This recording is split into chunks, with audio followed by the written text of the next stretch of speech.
guys, welcome back to Food Prep Guide. Today's video is all about onions. So the first couple of years that I tried growing onions, I realized now that I was setting myself up for failure from the very beginning because I just went and bought those little bulbs that you can get at your local hardware store, and I had no idea that that was really not what was going to be best for my area and my goals as far as producing large bulbing storage onions. I now know a little bit more about growing onions and have been able to do it successfully. So we actually filmed a video last year for our Sprout to Supper like little classes that we are going to be doing to teach you, take you specifically through a specific crop and take you from the time that the seed goes in the ground to the time that you are serving it at your table. So that includes growing, harvesting, preserving, and then cooking with that food, incorporating it into your meal plans and stuff like that. We have an entire course called the Sprout to Supper course where it walks you through all of that and includes a Sprout to Supper planner.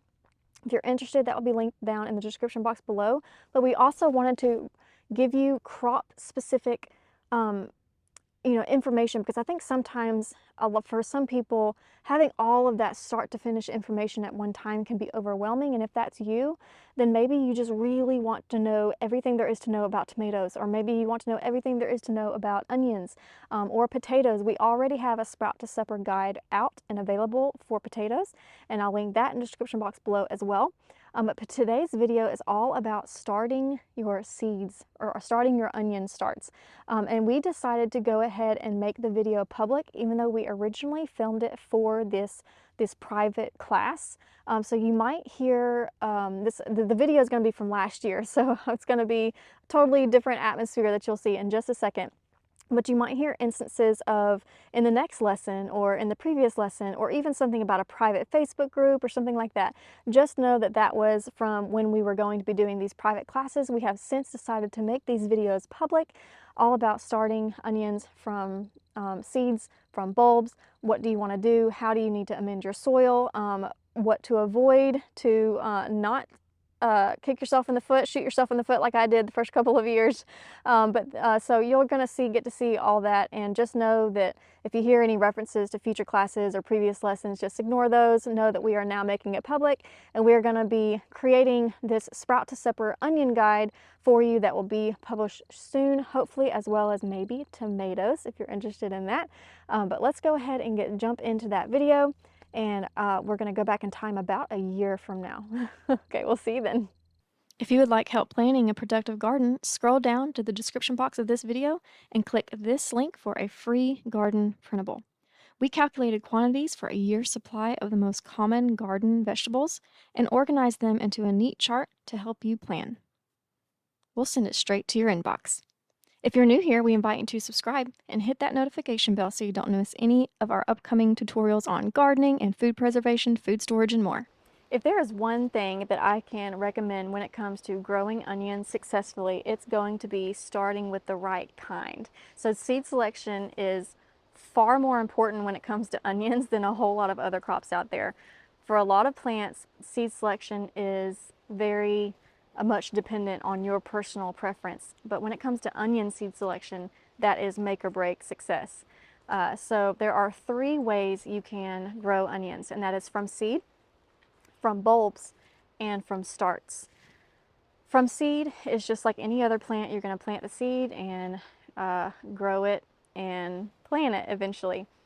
It's been my experience that growing onion from seed is pretty difficult. It's not a fast growing plant, and it seems to be very finicky as far as needing the exact right conditions to come to fruition.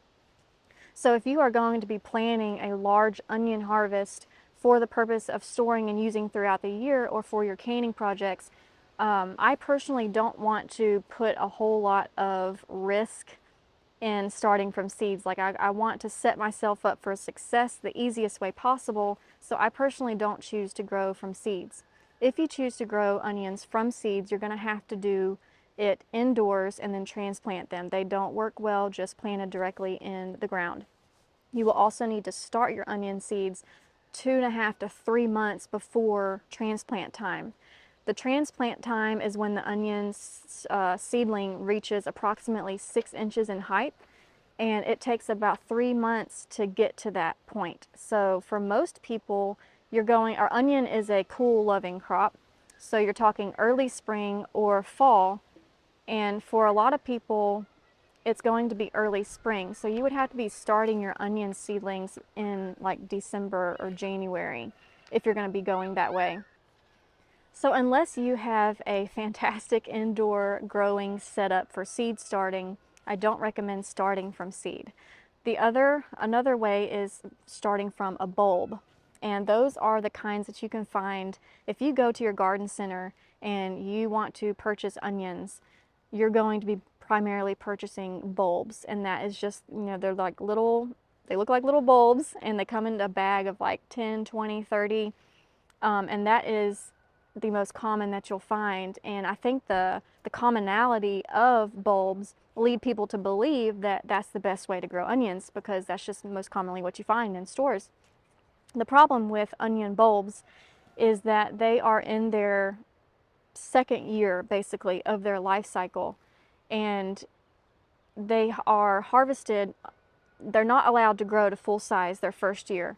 When people are growing bulbs to sell commercially, they're going to start them. They're not going to allow them to grow to their full extent. They're going to harvest them very early, snip the tops off, and then store them in a cool, dry, dark place and allow them to go dormant. And that dormancy is what allows them to stay in this sleeping phase of not growing or sprouting into an onion until they're able to ship them to their stores and then to you for planting. And the problem with that is when you take that bulb and put it in the ground, the onion thinks, okay, I'm starting my second year of life. I'm starting my second year of growth. And that second year of growth is their reproducing phase. They're going to be trying to go to seed to reproduce instead of putting their energy into the bulb and producing you a big bulbing onion. So when you plant those bulbs from the store, you're essentially only going to get green onion tops. You're not going to get this big, beautiful bulbing onion that you want and need for your canning projects. So unless you're wanting to grow green onions like scallions, I don't recommend growing onions from bulbs. So what do I recommend? Woo-wee, crazy here. What I do recommend is growing from starts. This is an onion start. It has a lot more roots than is typical because I just took it out of the ground so that I could show you real quick. But an onion start is essentially a very mature onion seedling. Someone who started them 3 or 4 months ago, and they've allowed them to grow in ideal conditions, and then they are able to harvest them, put them in dormancy, cool, dry, dark place, and then ship them out to you. And then you can put them in the ground and the onion will pick up right where it left off. And since they are not a year old yet, they're not going to go into their second year and think that they need to be going to seed. They're just going to pick up where they left off and continue growing as their first year onion, and that's when you're going to get your big bulbing onion that you need and want for your canning projects. I recommend Dixondale Farms. They are, in my opinion, the best source for onion starts. I recently discovered them last year, and I've never had onions as beautiful and strong and healthy as I have in growing them either myself from seed, which I have tried, and that's how I know it's just not going to set you up for success doing it that way. Once you decide to grow from starts, the next thing you need to know is to make sure you're purchasing the right kind of start for your area. This is another area where people really mess up when it comes to onions, and they end up just growing beautiful green onions but not big bulbing onions, and that's because onions are their life cycle is determined by the amount of daylight that they're exposed to. The bulbing formation will not start until the onion receives the amount of daylight it needs to initiate that bulbing process. And that is, like I said, dependent on daylight. So you have long day, intermediate day, and short day onions. If you live in the north, you're going to need to buy long day onions. If you're all the way in the south, you're going to need short day onions. And if you're somewhere in between the country, you're going to need intermediate day onions. Let's talk soil preparation for your onions. So number one thing will be full sun. Onions need the longest amount of daylight possible to get that bulbing action going on. So put them in an area that gets full sun, like this area right here. Number two is that they need to be planted in loose soil. If you are planting in raised beds or containers, you won't have any issue getting that loose soil. I want to grow onions at a very large scale. I only have one 50-foot row this year, but you can see I have mulch on both sides. I'm aiming for 3 50-foot rows next year, and I'm just trying to use this mulch to kind of get me going on that for next year. But when you're growing at such large volumes, sometimes it can be hard to achieve that in a raised bed or containers. So I have mine in ground, and I live in an area with heavy clay soil. And if you know anything about heavy clay soil, you know that is the polar opposite of loose.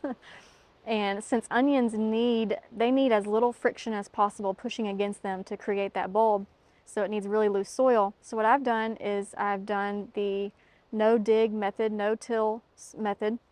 I use that in all of my garden, but especially for these onions, I have laid out cardboard on top of the grass here, and then I piled up a mixture of bagged soil with composted manure and laid that on top of the soil 6 inches deep, and then I just used these wood chips to act as like a border, kind of to like hold that up. And that gives me the loose soil that we're going for. So even if you live in an area of compact soil, there are ways to achieve that loose soil, and that's one way. Another way would be raised beds or containers. Thirdly, you want to keep the soil weed-free. Onions in particular do not play well with weeds. Obviously, we want to keep most of our garden weed-free, but when it comes to onions, if they have to compete with anything to create that bulb, they're not going to create that bulb very well. So you want to start out with a completely weed-free bed, and that was easy to achieve with this rolling out the cardboard and soil mixture that I just described. Easy to achieve in raised beds and containers as well.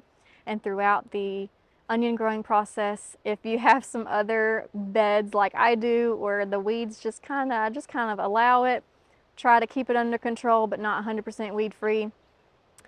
Onions is the one area that you really want to stay on top of the weeds, and so throughout the week I'm coming out through here and I'm just picking weeds and trying to keep that as weed free as possible. As far as amending the soil goes, you want to do that before planting, and you want to use a balanced fertilizer and then a source of phosphorus. You can use a 10-10-10, 13-13-13. You can even look for something that has a little bit higher of that P, which is the phosphorus value. You could do like a 10-12-10, something like that, or even something like a 20-15-20, as long as it's fairly balanced. You want to add that into your soil. Follow your package directions for how many square feet you have to figure out how much to add in there. And then you want to add in a little bit more phosphorus. I use bone meal for that, and that's because phosphorus is for root growth, and an onion is a root crop, so we want to give it and feed it as much of those root needing nutrients as possible. And again, you can follow whatever package instructions that you use for that, but I will tell you, when it comes to bone meal, you're not going to accidentally burn your plants like you would with nitrogen. I actually don't measure at all when I'm sprinkling it. I just have my bag with me, I have my hand, and I just walk along my row here and sprinkle it into the soil before I'm ready to plant. And so just know that when it comes to bone meal, you're not going to overdo it and burn your plants like you would with nitrogen. When you're ready to plant your onions, there are two things you need to know, and that is the depth of the onion planting and spacing. With onion starts, like this one, you don't want to plant it very deep. And that's because, as we've talked about when it comes with weeds, we talked about bulbing needs as little friction as possible up against it in order to create that bulb size. So you don't want to go very deep with your onion start. When I am planting my onion starts, I am only burying them about 1/2 inch above the thickest part of the onion where that bulb is going to be starting. And that's how deep I plant my onions. As far as spacing, you're going to be aiming for 4 to 6 inches apart. And that is just to encourage as large of a bulb as possible. If you are going to be growing primarily green onions, you can plant those as few as 2 inches apart, 2 to 4 inches apart, because you don't need that space for the bulbing. Last but not least, when to plant. Onions need to be planted 4 to 6 weeks before your last frost date. We have a frost date in the spring, we have a frost date in the fall, but when it comes to onions, they mostly do well in the early spring. So aim to get your onions in the ground 4 to 6 weeks before your last frost date. Now to that I will add one caveat, but this is very hyper specific to your particular growing area, so I highly recommend finding some information for your local area, whether that be a local Facebook group or if you have a like an extension, a gardening extension office at your local college would be good. But you need to find out if you can overwinter your onions. And many people who produce like those big prize-winning, massive bulbing onions are people who have overwintered their onions. I haven't tried it yet. I'm thinking about trying it this year, but it's so specific to your growing area, your microclimates, that I don't want to make a blanket statement. But look that up. If you find that it is possible to overwinter your onions, what you're going to do is you would, instead of planting them in the spring, you would plant them 4 to 6 weeks before your last fall or first fall frost date. And before your first frost, they're probably going to be, this is about probably 5 inches. They're probably going to be in the 7 to 8 inch tall range before your first frost, and you're going to want to mulch them heavily with straw or hay. And that's how you're going to overwinter them. That's going to keep them warm enough to where they don't freeze and rot in the ground, but it's also going to, it's basically going to put them in a state of dormancy. And then as soon as that daylight reaches the amount of length needed to start bulbing in the spring, it's going to start bulbing. But that's how people get those really, really large bulbing onions. So if that's interest to you, check out with your local office, try to see if that's a possibility. But other than that, that is all that's needed for soil preparation for your onions. So we will see you on the next lesson.